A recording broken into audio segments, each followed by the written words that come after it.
Binisita ng GMA Integrated News ang Pag-asa Island sa West Philippine Sea para alamin ang sitwasyon ng ilan nating kababayan doon.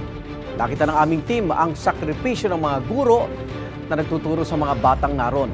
May unang balita si Darlene Kai.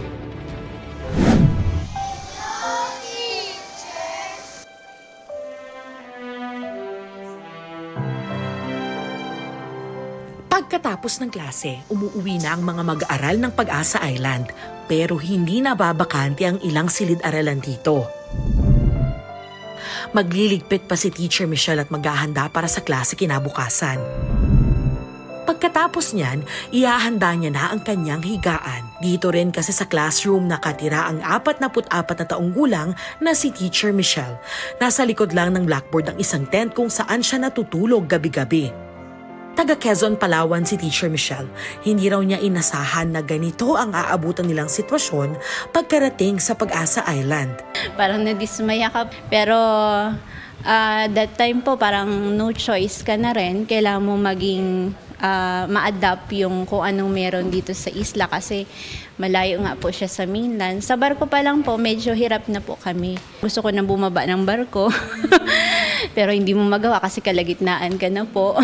So go na lang po. Hindi nagtagal, nakapag-adjust din naman daw si Teacher Michelle. Kahit papano ay naging komportable na rin siya sa higaan sa loob ng kanyang tent. Hirap po kasi sanay ka dati sa kama, tapos ngayon sa sahig ka lang. Pero later on, mga 1 month sobra, nakasanay na lang din.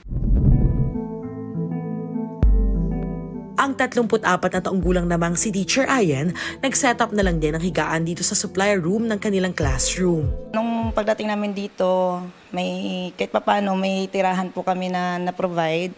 Pero yun nga lang po, crowded po kami kasi nung time na yun is 6 kami sa isang bahay. Kaya yan na lang po, nag-adjust na lang po kami. Adjustment na lang kami. Hanggang sa napunta kami dito.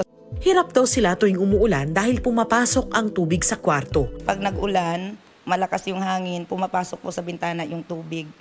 Kaya yun ang experience namin, magpuyat sa kakaano ng tubig, pagpapatuyo ng sahig.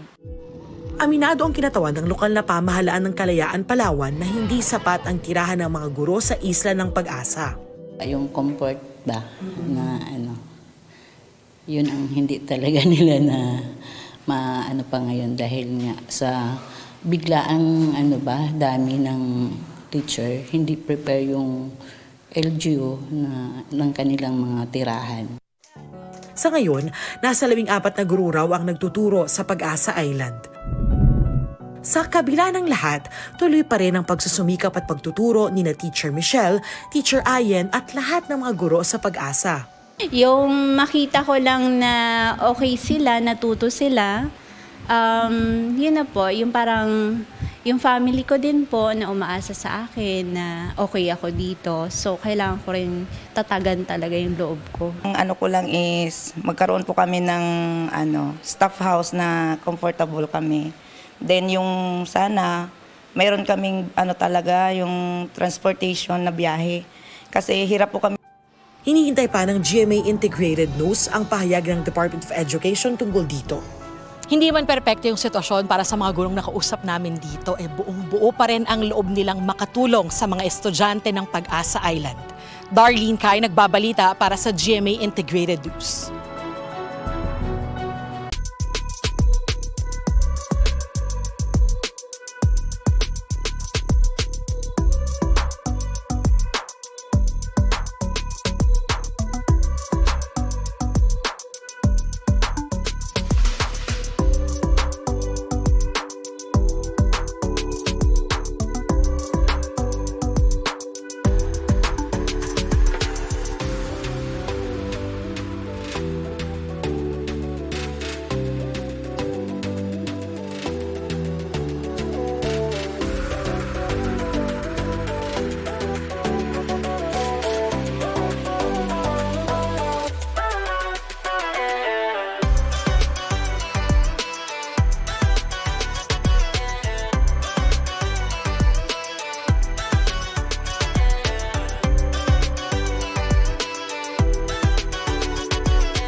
Igan, mauna ka sa mga balita. Mag-subscribe sa GMA Integrated News sa YouTube.